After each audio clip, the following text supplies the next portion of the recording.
Commander Vex Morando adjusted his ceremonial armor one final time before stepping into the blazing lights of the broadcast studio. The triple suns of Kepler Prime cast their harsh glow through the massive viewport, illuminating the execution platform where a single human child sat bound to a chair. The boy couldn't have been more than 14 standard cycles old, his dark hair matted with sweat, his brown eyes defiant despite the restraints. "Pathetic," Vex muttered, his mandibles clicking with disgust. "Look at this specimen.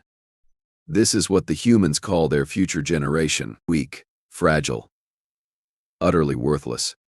The broadcast technician, a nervous Zephyrian with too many eyes, nodded frantically. "Sir, we're live across all 73 worlds of the hegemony. The viewer count is approaching 8 billion. Vex's chest swelled with pride.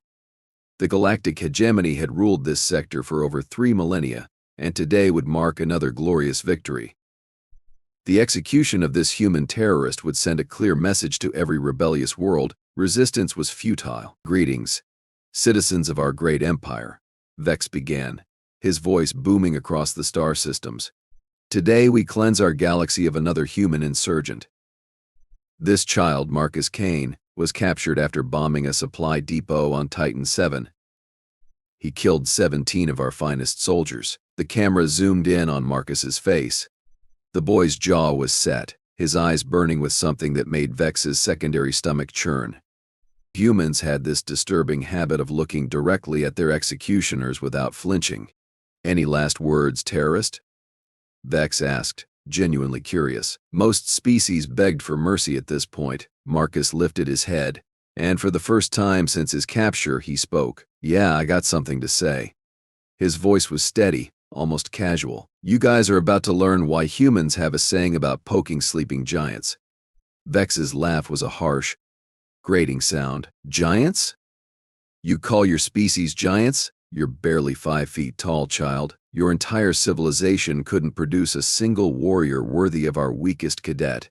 "Maybe not," Marcus said, his lips curving into a small smile, "but we've got something you don't." "And what's that?" "Patience." The word hung in the air like a death sentence. Vex felt his skin crawl, but he shook off the sensation. Human psychological warfare was well documented but ultimately ineffective. "Execute him," Vex commanded. The plasma rifle hummed to life. The shot was clean, precise, and broadcast to every corner of their empire. Marcus Kane slumped forward, his small body still. "Let this be a warning to all who would oppose us," Vex declared. "The hegemony's justice is swift and absolute." The broadcast ended. Vex removed his helmet, satisfied with another job well done. The Zephyrian technician was packing up equipment when his communication device began chirping frantically. "Sir," the technician said, his voice trembling, "I'm receiving multiple emergency transmissions." Vex's good mood evaporated. "From where?" "Everywhere." The main display screen flickered to life, showing a tactical map of hegemony space. Red warning lights were appearing across the grid like a spreading plague. First 1, then 5, then 20, then too many to count. "What in the 7 hells is happening?" Vex roared. Communication Officer Zara Thorne, a 4-armed Altarian, rushed into the control room. "Commander, we have confirmed attacks on Nexus 4, Titan 7, Kepler 9, and Vega Station. All critical infrastructure targets." "Impossible. Our intelligence networks would have detected any major human fleet movement." "Sir," Zara's voice was barely a whisper, "there are no fleets." Vex's blood ran cold. "Explain." "The attacks appear to be coming from within our own systems. Sleeper agents, embedded assets, individuals who have been living normal lives for years, decades even." The tactical display updated again. More red lights. More worlds burning. "How many?" Vex asked. 47 worlds and counting." "Sir, they're not just attacking military targets. They're hitting everything. Power grids, communication arrays, water treatment facilities, food distribution centers." Vex's mind raced. This was impossible. The humans were a broken species, scattered across refugee camps and labor colonies. They had no organized military, no central command structure, No way to coordinate something of this magnitude. Sir, the Zephyrian technician interrupted. Incoming transmission. It's from Earth. Earth. The humans' dead homeworld. The planet the hegemony had bombarded into submission 15 years ago. On screen, Vex ordered. The display showed a middle-aged human woman sitting in what appeared to be a simple office. She had graying hair, kind eyes, and wore a plain blue dress. She looked like someone's grandmother, not a military commander. "Good evening, Commander Morando," the woman said pleasantly. "My name is Dr. Sarah Chen. I believe you just murdered my grandson." Vex's blood turned to ice. "Marcus Kane was your grandson?" "Oh yes, sweet boy. Loved astronomy, wanted to be a pilot someday. Of course you made sure that would never happen. How are you alive?" "Earth is a wasteland." Dr. Chen's smile was warm and terrifying. "Earth is many things, Commander. But dead isn't one of them. We've been very busy down here. Rebuilding, planning, preparing. You see, when you destroyed our cities, you made a crucial error. You left us alive. Impossible. Our occupation forces would have detected any significant activity." "Your occupation forces," Dr. Chen said, her voice still maddeningly calm, "have been eating our food, drinking our water, and breathing our air for 15 years. Did you really think we wouldn't find a way to make that work in our favor?" The tactical display erupted in new alerts. Hegemony worlds were going dark one by one. "What have you done?"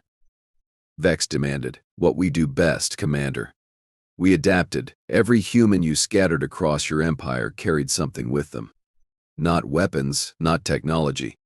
Something far more dangerous: information, patience, and most importantly, a really, really good memory. You're bluffing. Humans don't have the technology to." "Technology?" Dr. Chen laughed, and the sound was like breaking glass.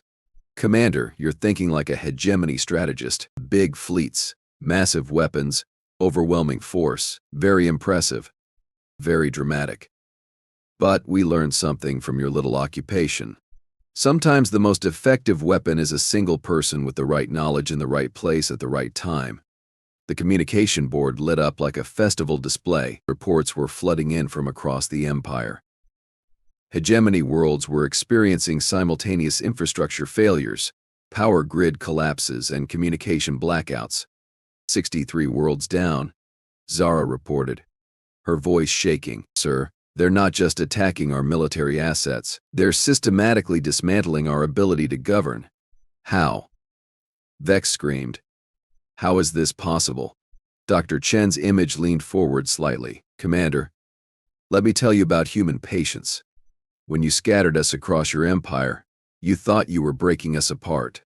What you actually did was place a human expert in every critical system you operate. Engineers in your power plants, technicians in your communication networks, doctors in your medical facilities, teachers in your schools.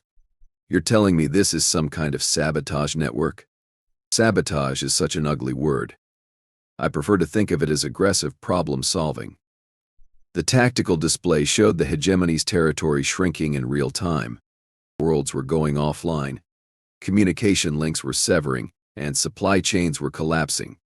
71 worlds, Zara whispered. "You planned this," Vex said, his voice barely audible. "This whole thing was planned." "Oh, Commander. We've been planning this since the day you invaded Earth. Every human you relocated, every family you separated, every child you put in a labor camp. We cataloged it all. We remembered everything, but the execution, the broadcast, this was just a coincidence." Dr. Chen's expression hardened. Marcus volunteered for his mission, Commander. He knew the risks.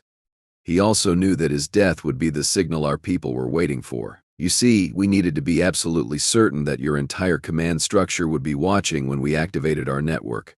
Vex felt the floor drop out from under him. The broadcast. Best, exactly.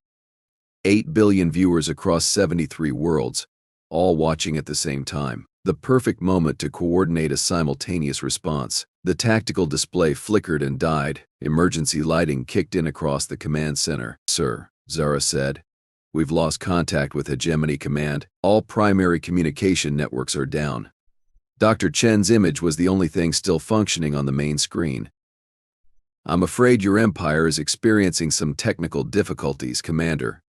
Nothing that can't be fixed, given enough time and the right expertise.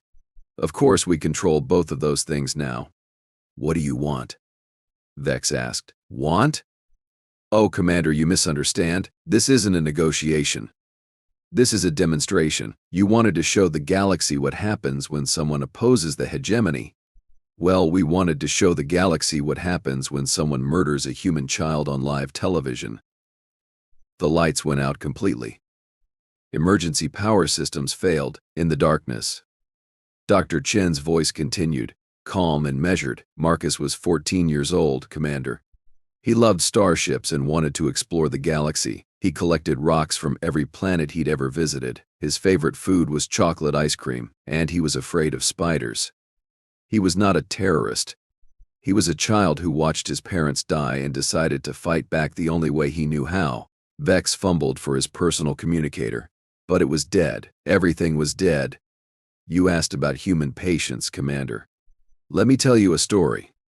15 years ago, when your forces first invaded Earth, my daughter was pregnant. The stress of the invasion triggered early labor. She died giving birth to Marcus. My son-in-law died in the bombardment of New Tokyo. That little boy was all I had left of my family. I'm sorry, Vex whispered, and was surprised to find he meant it. No, Commander. You're not sorry yet, but you will be. The screen went black. In the total darkness of the command center, Vex heard the sound of his empire dying. Communication arrays failing. Power grids collapsing. The steady hum of civilization grinding to a halt. Sir. Zara's voice came from somewhere in the darkness. What are your orders? Vex sat in his chair, staring at nothing. For the first time in his military career, he had no orders to give, no strategy to implement. No enemy to fight. The humans had won before the battle even began, and somewhere in the darkness, he could swear he heard the sound of children laughing. 3 hours after the Great Blackout began, Commander Vex Morando found himself crawling through ventilation shafts like a common criminal. The irony wasn't lost on him. Here he was, Supreme Military Commander of the Galactic Hegemony, reduced to scurrying through air ducts because the humans had somehow managed to lock down every secure entrance in the facility. This is degrading, he muttered, his ceremonial armor scraping against the metal walls. Behind him, Communication Officer Zara Thorne was having an even worse time. Her forearms made maneuvering through tight spaces nearly impossible. Sir, with respect, I told you we should have stayed in the command center. And do what? Sit in the dark while our empire crumbles. Vex reached a junction and paused to catch his breath. We need to reach the backup communication array on level 7, assuming it's still functional. It has to be functional. It's hardened against electromagnetic pulses, solar flares, even direct nuclear strikes. They emerged from the ventilation system into what had once been the facility's main corridor. Emergency strips provided minimal lighting, casting eerie shadows on the walls. The place felt abandoned, which was impossible. This station housed over 10,000 personnel. Where is everyone? Zara whispered. As if in answer to her question, they heard voices coming from the cafeteria. Not panicked voices, not emergency communications, but casual conversation punctuated by occasional laughter. Vex drew his sidearm and motioned for Zara to follow. They crept toward the sound, expecting to find, well, he wasn't sure what he expected to find. What he actually found was about 200 hegemony personnel sitting around tables, eating meals, and chatting as if nothing had happened. What in the name of the void is going on here? Vex demanded, stepping into the room. Conversation stopped. Every head turned toward him. The silence stretched uncomfortably until someone started clapping, then someone else joined in. Within moments, the entire room was applauding. Thank you, Vex said, confused. But we have a situation. The Empire is under attack. Captain Rex Volkov, a Centaurian with blue skin and too many teeth, stood up. Oh, we know about the situation, Commander. We've been watching the feeds. Feeds? What feeds? All communications are down. Rex pulled out a small device that Vex didn't recognize. It was clearly human technology, sleek and efficient where hegemony devices were bulky and over-engineered. The screen showed tactical displays, news feeds, and what appeared to be real-time updates from across their former empire. "Where did you get that?" Vex asked. "Gift from our human friends," Rex said cheerfully. "Turns out they've been upgrading our technology for years. Quietly, of course. Wouldn't want to make you suspicious." Zara's forearms began trembling. "Rex, what are you saying?" "I'm saying that about 15 minutes after you executed that kid, every human in this facility stood up and announced that the revolution had begun. They gave us a choice: join them or be locked in our quarters until this whole thing blows over. And you chose to join them?" Vex's voice cracked. "Have you seen what they're offering?" Rex activated the device, showing a document titled Post-Hegemony Reconstruction Plan, Universal Healthcare, Education Reform, an end to the caste system, democratic representation. Plus they promise to let us keep our jobs if we help with the transition. Vex felt his worldview cracking like an eggshell. "You're committing treason." "Actually," came a familiar voice from behind him, "they're committing to a better future." Vex spun around to find Dr. Sarah Chen standing in the doorway. She wasn't a hologram this time. She was really there, wearing the same blue dress, looking like someone's harmless grandmother. "How?" Vex whispered. "Commander, you have a very literal mind. When I said we've been busy on Earth, I meant it. We've had 15 years to develop some rather impressive transportation technology. Turns out that when you're not spending all your resources on building giant warships, you can accomplish some fascinating things."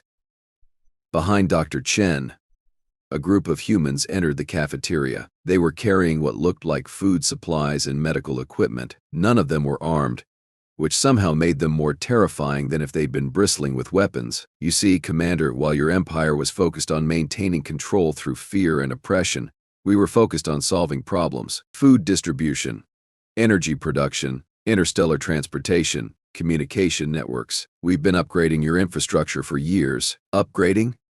You mean sabotaging?" Dr. Chen's laugh was genuinely warm. "Oh, my dear Commander. We weren't sabotaging your systems, we were improving them.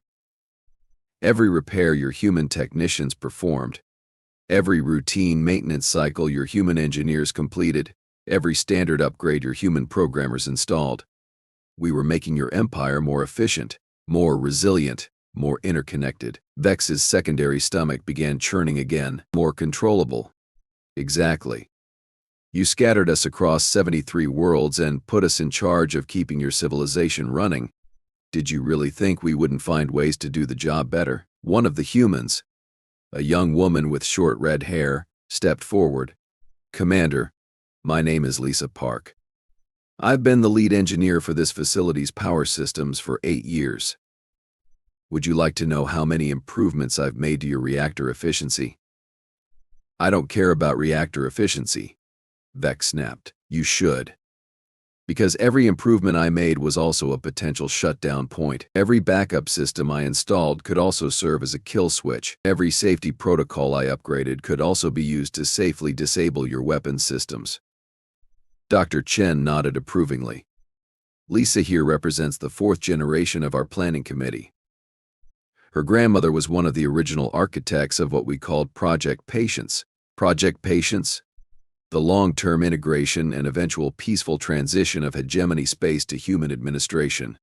We've been working on it since day 1 of your occupation." Vex felt his legs give out. He sank into a nearby chair, his mind reeling. "You planned this. All of it. The integration, the infrastructure work, even the boy's execution. Marcus chose his own path, Commander. But yes, we knew that eventually your empire would do something so heinous, so publicly visible, that it would give us the moral authority to act. We just had to wait. 15 years of waiting. 15 years of preparation. Do you know how many human children have grown up in your empire, Commander? How many of them learned your languages, studied your technology, earned positions of trust and responsibility?" Zara spoke up, her voice barely audible. "The entire next generation. Exactly.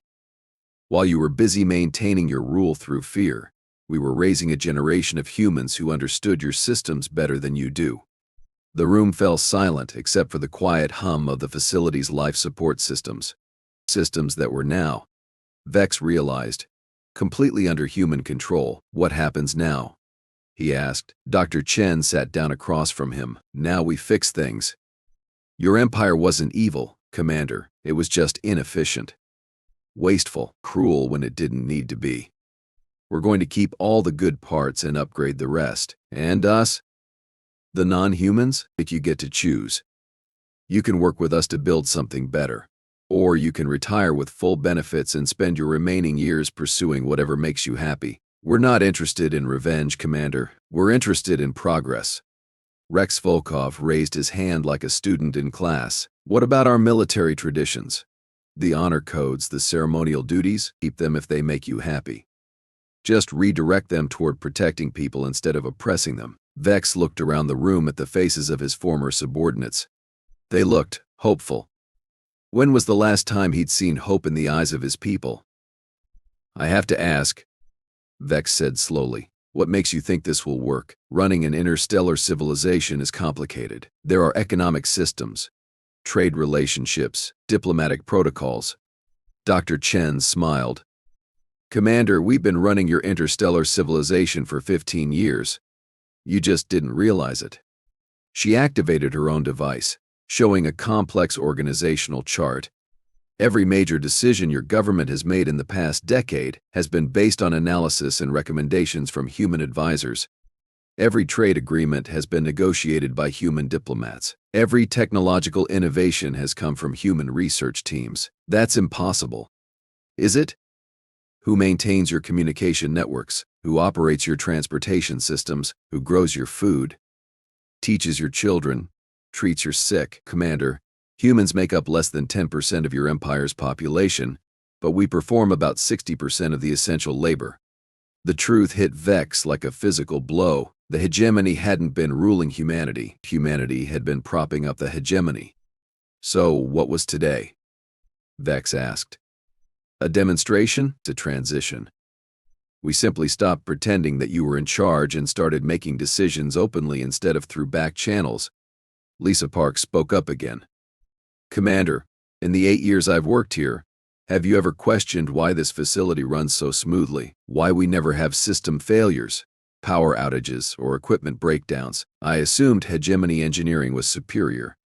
Hegemony engineering is adequate. Human maintenance is superior. We've been keeping your empire running because we believed it could be reformed. Today we decided to accelerate the reform process. Dr. Chen stood up and walked to the room's main viewport. Outside, the triple suns of Kepler Prime were setting, painting the sky in brilliant shades of orange and purple. Commander, I want to show you something. She activated a wall display that showed images from across the former hegemony worlds. Instead of the chaos and destruction Vex expected, he saw scenes of celebration, humans and non-humans working together, distributing supplies, repairing infrastructure, organizing community meetings. But the attacks, the infrastructure failures, were carefully controlled shutdowns designed to transfer authority to local human administrators. We're not destroying your empire, Commander. We're upgrading it. One of the images showed children playing in what had been a military parade ground. Human children, Centaurian children, Altarian children, all together. My grandson Marcus would have loved to see this, Dr. Chen said softly. He always believed that different species could work together if they just stopped being afraid of each other. Vex stared at the images for a long time. Finally, he asked the question that had been haunting him since the blackout began. What do you need from me? Your help, if you're willing to give it. Your people respect you, Commander. If you endorse the transition, it will go much more smoothly for everyone. And if I refuse, then you retire with full honors and a comfortable pension, and we proceed without you. But it would be easier with your help. Vex looked around the room one more time at Rex Volkov, who was already wearing a small pin that said Transition Committee member. At Zara Thorne, who was studying the human organizational charts with obvious fascination. At Lisa Park, who had apparently been keeping his empire running for 8 years without him realizing it. "What would you need me to do?" Dr. Chen's smile could have powered a small star. "Help us send a message to every hegemony world. Tell them that the age of rule by fear is over, and the age of cooperation has begun." And Marcus Kane? Marcus Kane died believing that his sacrifice would make the galaxy a better place for all children. I think we owe it to him to prove he was right. 3 hours later, Commander Vex Morando sat in front of a camera for the second time that day. But this broadcast would be very different from the first. "Citizens of the galaxy," he began, "today marks the beginning of a new era, an era of cooperation, mutual respect, and shared prosperity. I am honored to announce the peaceful transition of authority to the Galactic Cooperative Council, led by the Human Diplomatic Corps." He paused, looking directly into the camera. 15 years ago, we conquered humanity. Today they have conquered us with something far more powerful than weapons: hope. I urge all citizens to embrace this transition and work together to build the future that all our children deserve. The broadcast ended. Dr. Chen walked over and shook his hand. "Thank you, Commander. Thank you, Dr. Chen, for showing us a better way." Outside the window, the first transport ships were already arriving, bringing supplies and personnel to help with the transition.